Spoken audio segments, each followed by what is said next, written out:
என் வாழ்க்கையில் எங்கு திரும்பினாலும் பிரச்சனைகள் தான், பிறகு நான் எப்படி சந்தோஷமாய் இருப்பது என்று கேள்வியோடு இருக்கும் ஆத்மாவே, இன்று கர்த்தர் உங்களுக்கு சொல்லுவது பிலிப்பியர் 4:4. கர்த்தருக்குள் எப்பொழுதும் சந்தோஷமாயிருங்கள், சந்தோஷமாயிருங்கள் என்று மறுபடியும் சொல்லுகிறேன்.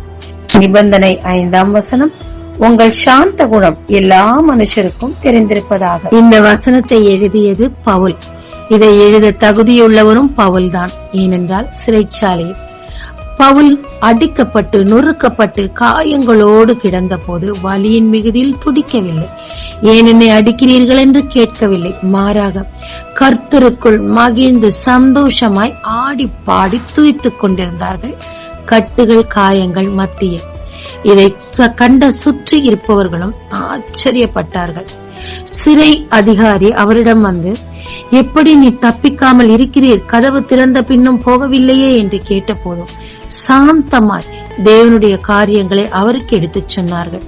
விளைவு, சிறையில் இருந்தோர்கள் அவன் குடும்பம் ரட்சிக்கப்பட்டு ஞானஸ்தானம் எடுத்தார்கள். பவுல் தான் சொல்லுகிறார், இப்போது படும் பாடு இனி வரும் மகிமைக்கு ஒப்பானது அல்ல, பின்னானவை மறந்து முன்னானவர்களை நோக்கி நான் போய்கொண்டிருக்கிறேன், இந்த உலகத்தின் மேன்மையை குப்பை என்று எண்ணுகிறேன் என்று சொன்னார். ஏனென்றால் வரப்போகும் மகிமையின் சந்தோஷம் எவ்வளவு என்று அவர் அறிந்ததினார் இந்த உலகத்தில் பாடுகள் மத்தியிலும் மகிழ்ச்சியாய் இருந்தார்.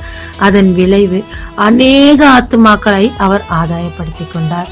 பிரதான அப்போஸ்தலனாகவும் மாறினார். அநேக நேரத்துல நமக்கு ஏற்பட்டிருக்கிற அவமானம், நிந்தை, அவச்சொல், கஷ்டம், நஷ்டம், கடன், இதை நினைத்து நினைத்து அழுது புலம்பி மற்றவர்களிடமும் புலம்பிக் கொண்டிருப்போம். அதனால் பிரயோஜனம் தான் என்ன? அதை விட்டுட்டு இதுவரை கர்த்தர் நமக்கு செய்த நன்மைகளை நினைத்து துதித்து அவர் வாக்குத்தத்தங்களை நம்பி துதிக்கும் போது தேவன் உங்களுடைய புலம்பலை ஆனந்த களிப்பாய் மாற்றுவார்கள். இந்த நேரத்துல சாந்தத்தை கடைபிடிக்கணுங்க. டென்ஷனாய் கத்தக்கூடாது.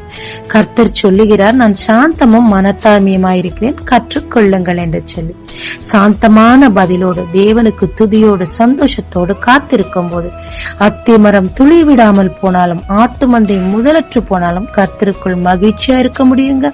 தேவனும் மகிழ்ந்து உங்களுக்கு ஆசீர்வாதங்களை கொண்டு வருவாருங்க. ஜெபிக்கலாமாங்க. கர்த்தருக்குள் மகிழ்ச்சியா இருப்பது உங்கள் பலன் என்று சொன்னீரே, துன்பத்தின் மத்தியிலும் பவுலை போல மகிழ்ந்திருக்க எனக்கும் கற்றுத்தாரும். என்னுடைய நஷ்டத்தை உம் சமூகத்தில் லாபமாய் மாற்றிக்கொள்ள கிருபைத்தாரும். இயேசு மூலம் பிதாவே, ஆமென். இயேசு கிறிஸ்துவின் நாமத்தில் இந்த நாளில் உங்களை ஆசீர்வதிக்கும் ஜீசஸ் விஷன்.